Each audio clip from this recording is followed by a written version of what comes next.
Alright guys, so we're out here hiking, getting some cardio in, just some family time.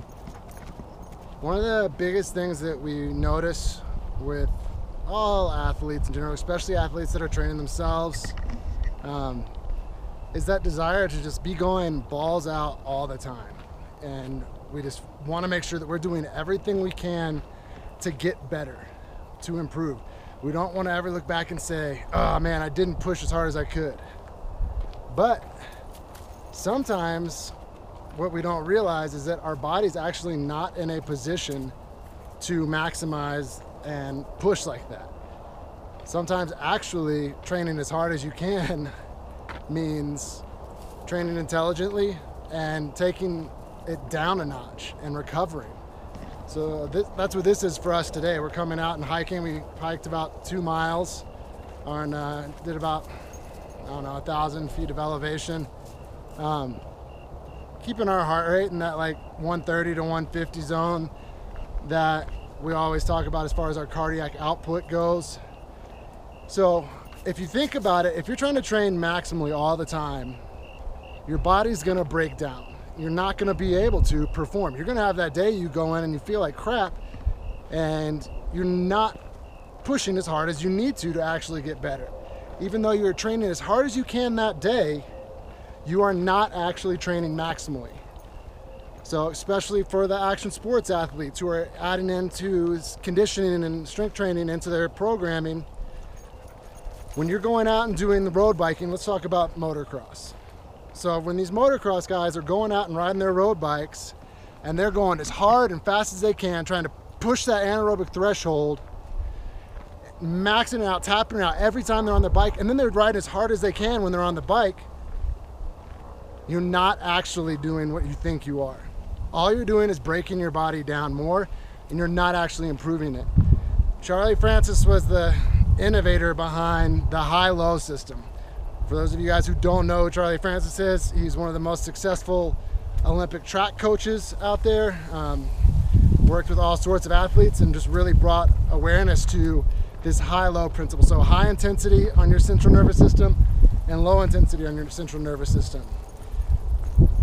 The gym time that we utilize, especially in season for athletes, is actually there to help you guys recover. It's not there to beat you down. If you don't feel like you are absolutely exhausted, so many times we feel like we haven't done anything. That's so not true. One of the best ways that you can actually improve your anaerobic threshold, your top tier output for conditioning and cardio, is actually building your aerobic base up. The wider you have an aerobic base, if you think about it like a triangle and the foundation, the bottom is your aerobic base, the bigger that is, the higher your anaerobic threshold is going to be. The more efficient you're going to be working out your anaerobic threshold. So when you're really trying to train at that threshold capacity or in that lactic capacity, and you're supposed to be in that 90% or above effort, if you're just doing that all the time over and over, you're not going to actually get there. Muscle Farm has a program out right now that their president does called the Squat Everyday program. And I was talking about this idea of high-low and not pushing all the time with someone the other day. They're like, well, I max out and I'm doing the Squat Everyday program and I'm maxing out every day and I'm getting so much stronger. And what this guy who was doing this program didn't even understand was all of the ways that he was maxing out every day were so that he couldn't go to his close to his true 1 rep max. It was always underneath it because they were doing pauses, making sure that you would squat without a belt, front squat variations, 3 rep variations, 1 1/4 variations. So in his mind, just because he was working up to a max every day, he didn't correlate it to that it wasn't true maximal training, and that's why it's able to work.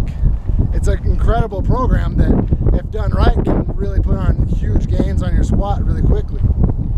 But what people don't understand is that sub-maximal position. So we want to have the high days where we're at 90% and above, and then we want the low days where we're at 85, 80% and below, so that you're actually recovering, giving your body something to recover back from.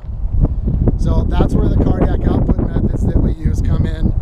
That's that's where the road work, and like Joel Jamieson made the Road to Work 2.0 really famous, mixing up your conditioning. But for all you action sports athletes, especially motocross and BMX and these guys I'm working with right now, you need to give your body a chance to recover. That is how you're going to actually improve and trip and die. Did you trip me?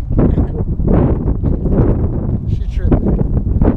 And that's the biggest thing that we can offer as a strength and conditioning coach, is helping you more intelligently approach your programming